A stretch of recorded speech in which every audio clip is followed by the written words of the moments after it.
So we're looking at Mayweather versus Pacquiao, the opponents that made them great.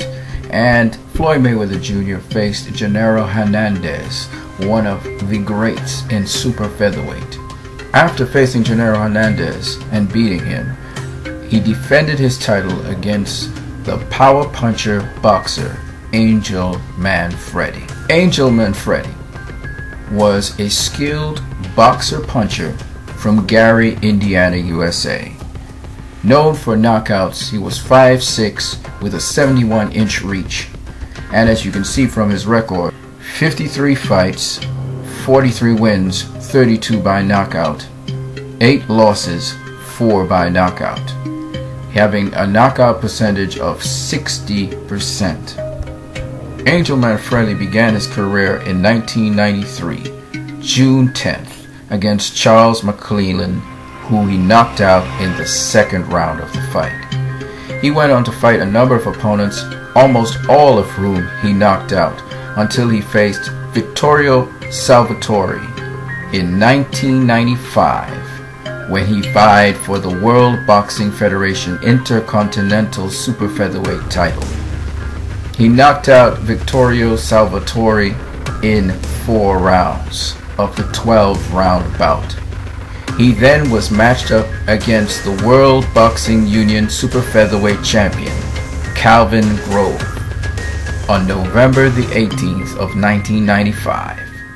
Calvin Grove was a veteran and slick boxer with 48 wins and 7 losses when Angel Manfredy met him. Angel Manfredy was a very skilled boxer. He could fight on the back foot, as you see him here, backing up against Calvin Grove, a very slick boxer who knew how to use the jab. He could use the up jab, spear jab, and even the normal orthodox jab.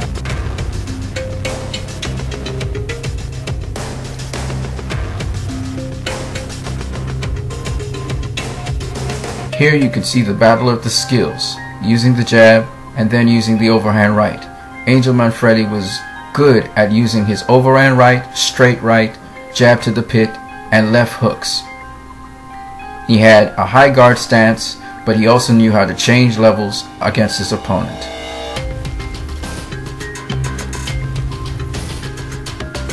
As you can see, he's fighting on the back foot and utilizing his skills, establishing range and distance, coming in with the peekaboo stance, and then moving back out.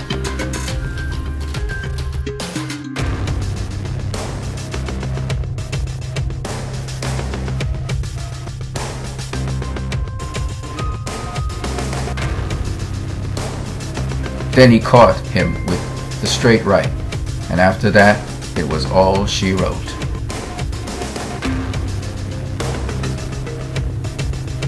Known for his explosiveness and incredible punching power, Angel Manfredy had already finished his opponent on his feet. El Diablo, as he was called, showed what he was about. After his incredible explosive win against Calvin Grove, he went on to defend his title against a number of different opponents.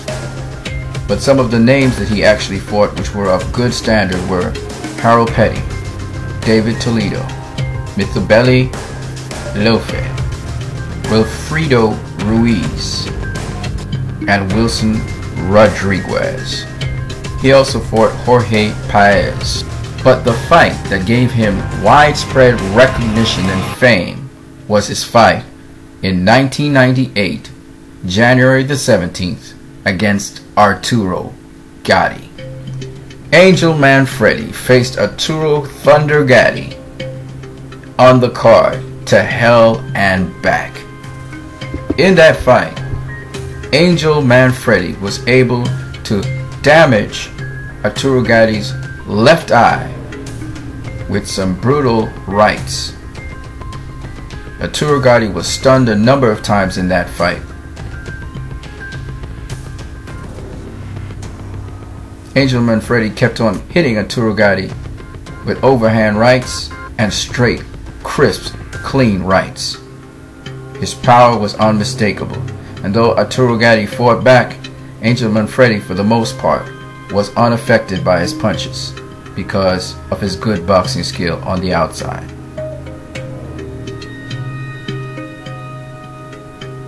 Mixing punches to the body and to the head, using jabs to the pit and jabs to the head and overhand rights, Angel Manfredy destroyed Arturo Gatti. Nonetheless, Arturo Gatti was not knocked out.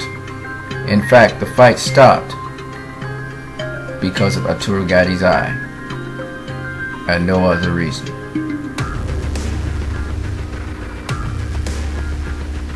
Here, the halt to the action will occur.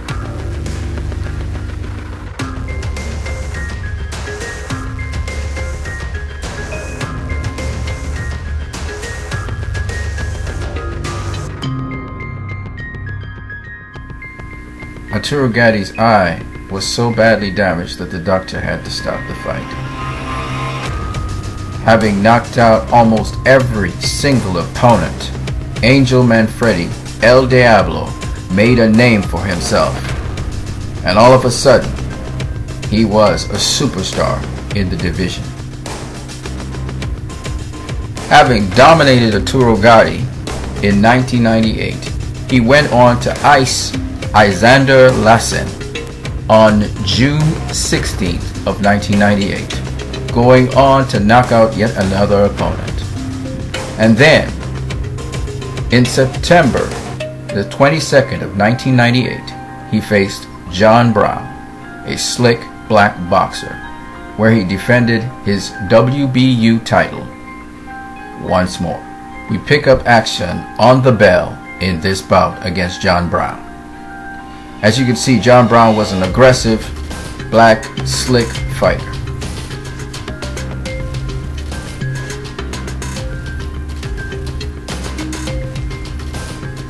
Again, being skilled enough to fight on the back foot, Angel Manfredy immediately starts to impose his jab.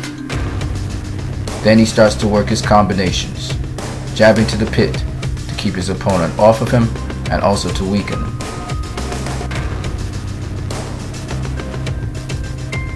Being defensively responsible and looking for openings, he started to pick John Brown apart. Angel Manfredy surgically broke down John Brown.